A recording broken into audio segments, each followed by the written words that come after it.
আসসালামু আলাইকুম। সুমিতা কিচেনে আপনাদের সকলকে স্বাগত জানাই। আশা করি আপনারাও ভালো আছেন। আলহামদুলিল্লাহ আমিও খুব ভালো আছি। তো আমি আজকে ধনে পাতার ভর্তা বানাবো। তো সেই রেসিপিটা আপনাদের সাথে একটু শেয়ার করছি। তো চলুন শুরু করা যাক। তো আমি এখানে ধনে পাতা নিয়েছি, ওখানে 3 টুকরো পেঁয়াজ নিয়েছি, কাঁচা লঙ্কা নিয়েছি, আর এখানে কয়েক টুকরো রসুন নিয়েছি। তো চলুন শুরু করা যাক। তো আমি একটা কড়াই বসিয়ে দিয়েছি, ধনে পাতাগুলো দিয়েছি, কাঁচা লঙ্কা, পেঁয়াজ আর এখানে রসুন। এটা আমি ঢাকা দিয়ে কিছুক্ষণ ভেজে নেব বা ভাপিয়ে নেব। কিছুক্ষণ ঢাকা দিয়ে রেখে দেব। তো আমি ঢাকা সরিয়ে ধনে পাতাগুলো একটু উল্টিয়ে দেব।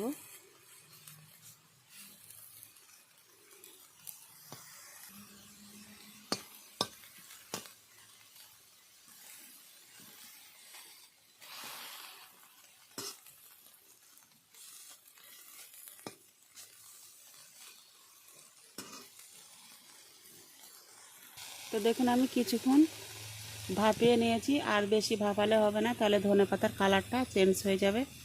তো যাতে ধনে পাতার কালারটা সবুজ রং হয়ে থাকে, তো এই পর্যায়ে ভাপিয়ে নিতে হবে। এবার আমি তুলে নেব।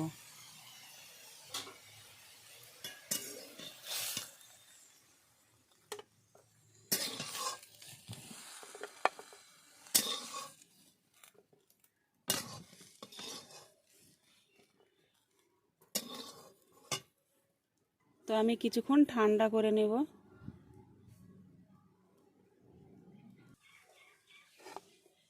দেখুন ঠান্ডা করে নেওয়া হয়ে গেছে। এবার আমি শিলনোড়ায় বেটে নেব।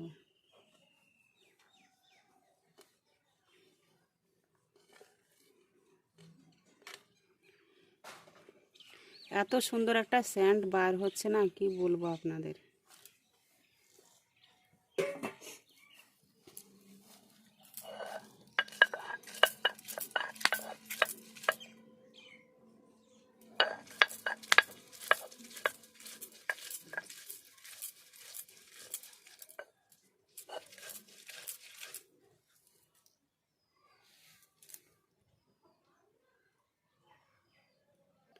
তো এখানে বেটে নেওয়ার সময় আমি হালকা লবণ দিয়ে দেব, তাহলে বাটতে সুবিধা হবে।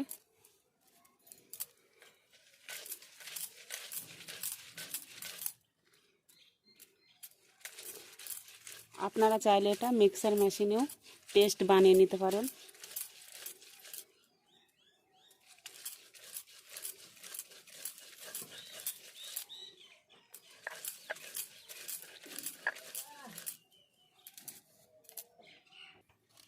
তো একবার বেটে নিয়েছি, আর একবার বেটে নেব।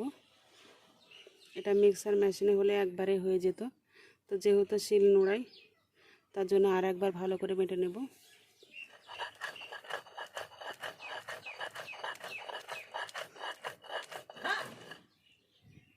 তো আমার বেটে নেওয়া হয়ে গেছে, এবার আমি তুলে নেব।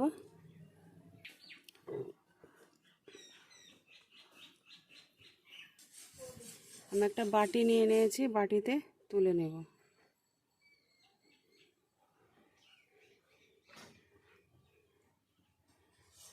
দেখুন কালারটা চেঞ্জ হয়নি, একদম সবুজ হয়ে আছে।